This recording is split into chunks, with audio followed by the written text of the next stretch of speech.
We live in an age where people are Kabbalah obsessed. It's a shagas, it's a disease. Everybody wants Kabbalah. You make a class on Hasidus, 2 guys show up, you call it Kabbalah, 200 people show up. You say exactly the same thing. Now, the degree of asininity of our civilization is asinine. We're so crazy, it's unbelievable. It's just nuts. I live in America, I know what's going on in America, we're all off the wall, okay? And forgive me for being cynical, because we can afford it, or at least we think so. Now, why is this obsession with mysticism, and what's wrong with it? I'm giving you my opinion, okay? And my opinion is the truth. I said it. My opinion is only my opinion. You're all welcome to disagree, but this is my opinion. My opinion is very simply this. We would rather escape who we are than change what we are. We're all trying to find solutions to our problems without a 4-letter word. W-O-R-K.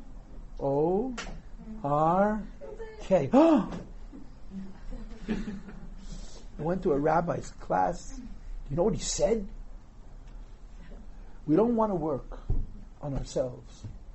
Really, now we don't want to work on anything. We just want to print buttons in a computer. I recently came across this expression. The American dream is made in China. It's not only sad, it's also dangerous. And unfortunately, it's become that way. The American dream is made in China because we're lazy. The American dream is becoming a nightmare. Americans are the most resourceful, hard-working people in the world. And we become fat cats. No, seriously, it's really tragic. If you think about the culture in the last 50 years, it's in my opinion, the writing is on the wall. It's how could a civilization destroy itself because of its unbelievable success? But okay, my politics we'll save for another time. What I want to bring out from this is, I have a problem. One solution is I can solve it. Another solution is I can go to a place where the problem doesn't exist. That's what mysticism is. It's spirituality. Spirituality is peace and love. They're such great cliches. I mean, all of these words that sound so nice, and they're so unrealistic. They're so pathetically impractical. And they're one day going to create anger and violence. They're going to bring to the worst kind of the opposite of peace and love. Peace and love without self-correction will bring to killing. I hate to say it, but it's true.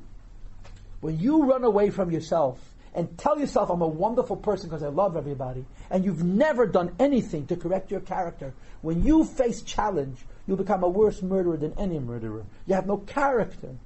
And that's what we have become as a civilization. Mysticism is an escape. That's what it is. We're running away. Torah makes too many demands. Musa tells you about how bad you are and you're going to go to Gehenna.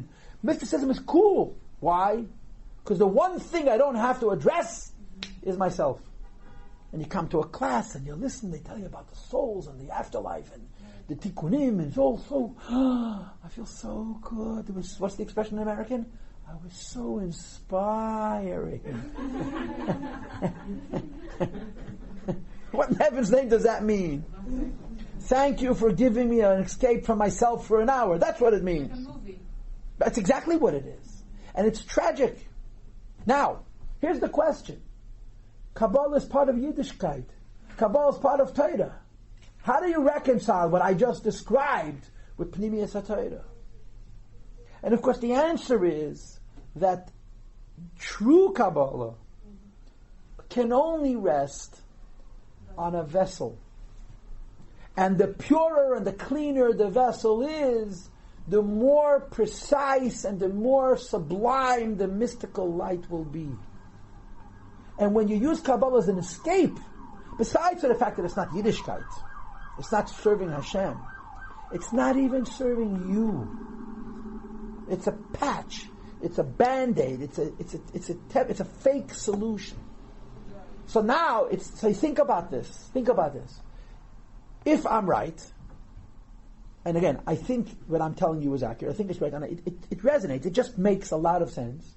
You would have to say that the holier you want to become, the more of your animal you need to transform.